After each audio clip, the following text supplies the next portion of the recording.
Hey everyone, David here. Sorry if this video may be a little bit late now that we're already in February, but I think I need to get it off my chest. I'm here to talk about what, in my opinion, were probably the top 10 movies of 2009. Now, two things before I start. Number one, this is my top 10. My top 10. You are bound not to agree with me. There may be some films that you do agree that do belong in a top 10 list, but not in the same rank. Or there are some films that you may have not heard about, or maybe you heard about but you have not seen, or you don't think they deserve to be in the top 10, or there's some films that you think deserve to be in the top 10, but weren't in my top 10. It's my top 10. And number two is just that I'm planning on becoming a filmmaker. There are bound to be some movies on here that you have heard of, but you didn't get a chance to see, or maybe you didn't even hear about. So I look at films from both a moviegoer's perspective and from a filmmaker's perspective, you know, in artsy type quality. So some of these films, like I said before, you may agree with them being in my top 10, and some of them you might be like, what the f. So let's go ahead and start. Ending up at number 10 is The Fantastic Mr. Fox. This is a Wes Anderson film, so it's bound to be, you know, that weird Napoleon Dynamite-like direction, which I've never been a fond of, but this is a film where it actually worked, and an animated film at that. It had some of that dry wit humor that I've always been a fan of when it comes to those sort of comedies. The animation is old school type. It's a stop motion animated film, but it has, you know, it looks kind of grainy and kind of choppy, but I like that because it feels nostalgic. These days, stop motion animations are made so perfectly that they almost don't even look like stop motion anymore. They look more like CGI. Number 9 is a movie that actually took me by surprise, Cloudy with a Chance of Meatballs, another animated film. Again, took me by surprise. I was expecting a kiddie, you know, movie just for kids where, you know, I mean, come on. A movie where food falls from the sky. There's bound to be, you know, fart jokes and silly antics. There were a couple silly antics in this film, but it worked. Some of the humor was both for adults and kids. The story is great, and this is one of those films where you would have done yourself a favor if you've seen it in 3D, because there are things flying at you, but it doesn't feel like a gimmick. It doesn't feel like they needed to do that, and it worked. And it's animated, so it feels much more together. You know, that 3D goes with the 3D animation, so it worked. The number 8 spot goes to Inglorious Basterds.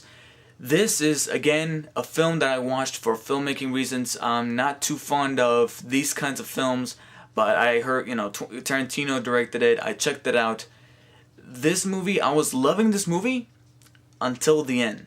Then I just liked it. That's what knocked this movie down a couple spots in my top 10. It was guaranteed to be in my top 10, but it went down a few ranks when the ending came along. If you have seen the film, you probably know what I'm talking about. If you have not seen the film, at least let me give you this tiny little hint. It's a bit of a cop-out ending where you don't know what to go with. So, like I said, I loved Tarantino's direction in this film. I liked how he used different, you know, styles of different things like slow-mo, and the way he set up the camera. It was great. The story is great. The movie is great. It's just that ending, and not just the ending, like the last 5 minutes. I'm talking like maybe around the last 15 to 20 minutes of the film. It's where I'm like, meh. And let me just say, Christoph Waltz, shoo-in for Best Supporting Actor, because, man, every time I saw him on screen, I was thinking of the Joker from last year. And Heath Ledger won for the Joker. So, I really do think Christoph Waltz is going to win for this film. Number 7 is Disney and Pixar's Up. This film has been topping up a lot of top 10 lists from a lot of critics. Personally, it makes my top 10, just not at the very top.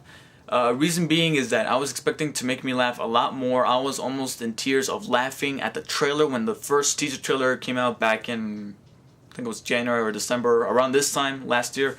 Didn't make me laugh as much as I wish. It was ingenious, the story is great, even though it is a little far-fetched. I mean, one of these days I'm going to see if I could lift this house. But never have I seen Disney and Pixar have such an emotion-driven character like,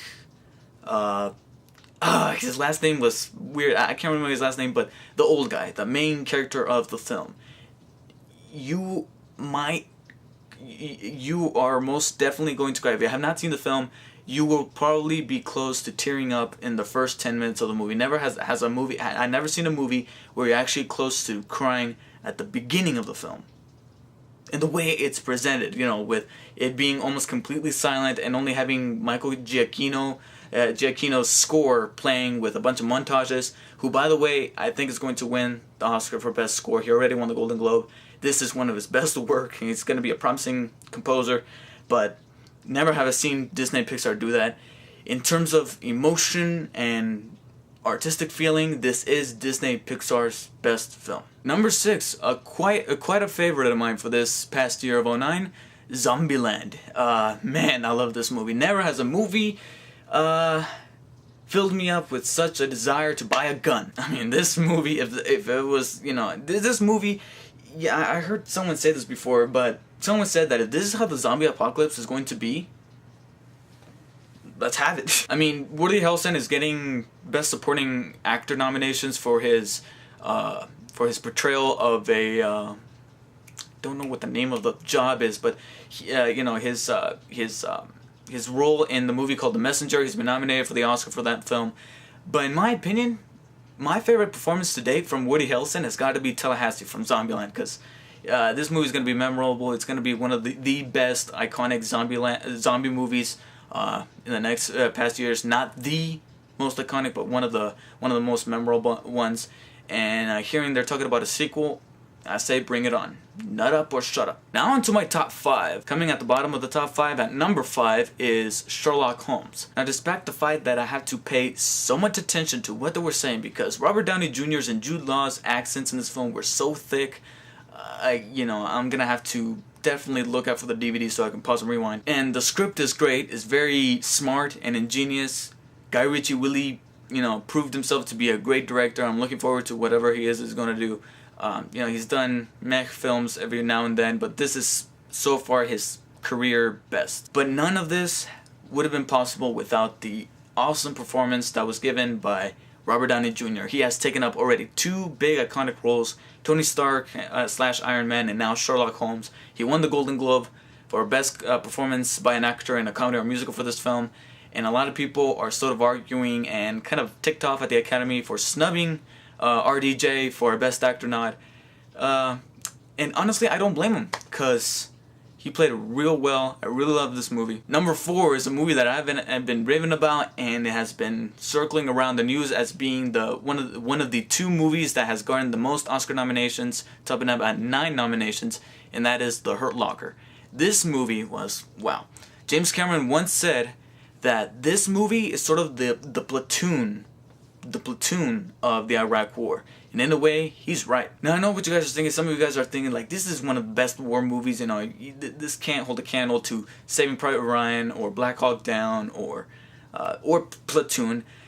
And you guys are right, but compared to the past 5 or so years, this is one of the best war movies from the past, at least from the past decade. And I definitely do think that Catherine Bigelow, who happens to be James Cameron's ex, definitely deserves the Oscar for Best Director, because I've never seen handheld and slow-mo used very creatively. Number three was number 3 in a lot of top 10 lists. I looked around, and number 3 is also my number 3.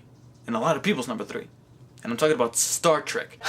If anybody who is associated with the development of the Spider-Man reboot, watch Star Trek. That's a reboot, alright? That's what a reboot is supposed to be. Watch that movie over and over and over again. A movie that feels completely fresh, even, you know, makes the series completely fresh, even after almost 50 years. It's 40 years, but we're almost going on 50. And still be true to its fans. You know, it still feels nostalgic, and at the same time, it's new. Number 2 is probably one of the most overrated movies of 2009. Even though it is a great movie, it's my number 2. But man, it's just milking this guy. And obviously, I'm talking about Avatar. Avatar comes in at number 2. Well, yeah, made a lot of money. It's a good movie. You guys have seen my review of it. Great movie, visually outstanding, awesomely directed by James Cameron. He has, you know, given us another masterpiece from him once again, compared, you know, to all of what he's done. But again, suffers from story and dialogue issues.